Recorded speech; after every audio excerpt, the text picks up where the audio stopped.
నేడు 6వ రోజు తెలంగాణ అసెంబ్లీ సమావేశాలు జరగనున్నాయి. ఉదయం 10 గంటలకు అసెంబ్లీ సమావేశాలు ప్రారంభం కానున్నాయి. ఇవాళ 19 పద్ధతులపై చర్చ జరగనుంది. దేవాదాయ శాఖ, పర్యావరణం, పంచాయతీరాజ్, గ్రామీణాభివృద్ధి, పశుశాఖ సహా పలు శాఖలపై చర్చించనున్నారు.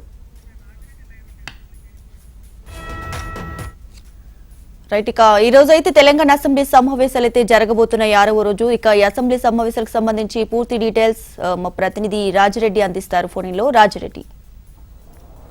దీపిక, మరి కాసేపట్లో అసెంబ్లీ సమావేశాలు జరగబోతున్నాయి. ఈరోజు అసెంబ్లీ సమావేశాలు 6వ రోజుకు చేరుకున్నాయి. అయితే ఈ యొక్క సమావేశాలు వాడివేడిగా జరిగే అవకాశాలు ఉన్నాయి. నిన్న కూడా సుదీర్ఘంగా ఈ యొక్క అసెంబ్లీ సమావేశాలు జరిగాయి. 18 గంటల 25 నిమిషాల పాటు నిన్న అసెంబ్లీ సమావేశాలు జరిగాయి. నిన్న కూడా 19 పద్ధతులపైన చర్చించారు. ఈ రోజు కూడా 19 పద్ధతులపైన చర్చించనున్నారు. అయితే ఈ రోజు కూడా వాడివేడిగా అసెంబ్లీ సమావేశాలు జరగనున్నాయి. అంతేకాకుండా ఈ రోజు కూడా సుదీర్ఘంగా అసెంబ్లీ సమావేశాలు జరిగే అవకాశాలు కనబడుతున్నాయి. మొత్తానికి 19 పద్ధతులపైన ఈరోజు చర్చించనున్నారు.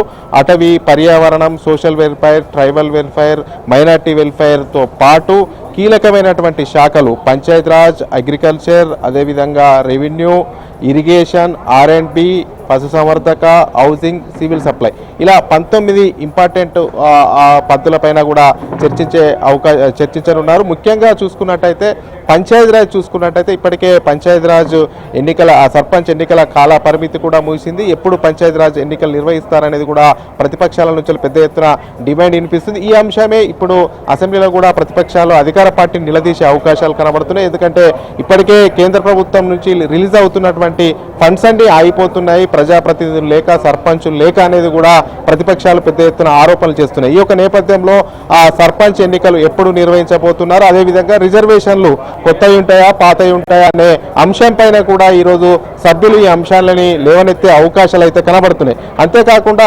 అగ్రికల్చర్ అంటే వ్యవసాయానికి సంబంధించి ఇప్పటికే ₹1,00,000 రుణమాఫీ వరకు చేశారు. ఈ రోజు ఆ అసెంబ్లీ ఆవరణలోనే ఈరోజు 1,00,000 నుంచి 1,50,000 వరకు ఉన్నటువంటి రుణమాఫీని కూడా ఈరోజు ముఖ్యమంత్రి రేవంత్ రెడ్డి చేయబోతున్నారు. దీనికి సంబంధించినటువంటి కార్యక్రమాన్ని అసెంబ్లీ ఆవరణలో ఏర్పాటు చేశారు. ఈరోజు 1,00,000 నుంచి 1,50,000 రుణమాఫీ, దాదాపు 7,000 కోట్లు రిలీజ్ చేయబోతున్నారు. 7 లక్షల మందికి రైతులకు ఈరోజు దీని మీద రుణ విముక్తులు కాబోతున్నారు. అంతేకాకుండా రెవెన్యూ అంశం కూడా చాలా కీలకమైన అంశం. ఇప్పటికే పెద్ద ఎత్తున గతంలో ఉన్నటువంటి బీఆర్ఎస్ సర్కార్ పైన ఇప్పుడున్నటువంటి కాంగ్రెస్ సర్కార్ పెద్ద ఎత్తున ఆరోపణలు చేస్తుంది. ధరణి ద్వారా పెద్ద ఎత్తున అవకతవకలకు పాల్పడింది గత ప్రభుత్వం. ధరణిని పూర్తిగా ప్రక్షాళన చేస్తామని కూడా చెప్తున్న నేపథ్యంలో ఈ రోజు ఈ యొక్క ధరణి అంశం పైన కూడా ఆటాటుగా చర్చ జరిగే అవకాశాలు కనబడుతుంది. మొత్తానికి పలు కీలకమైన పద్ధతులపైన ఈ రోజు అసెంబ్లీలో వాడివేడిగా చర్చ జరిగే అవకాశాలున్నాయి.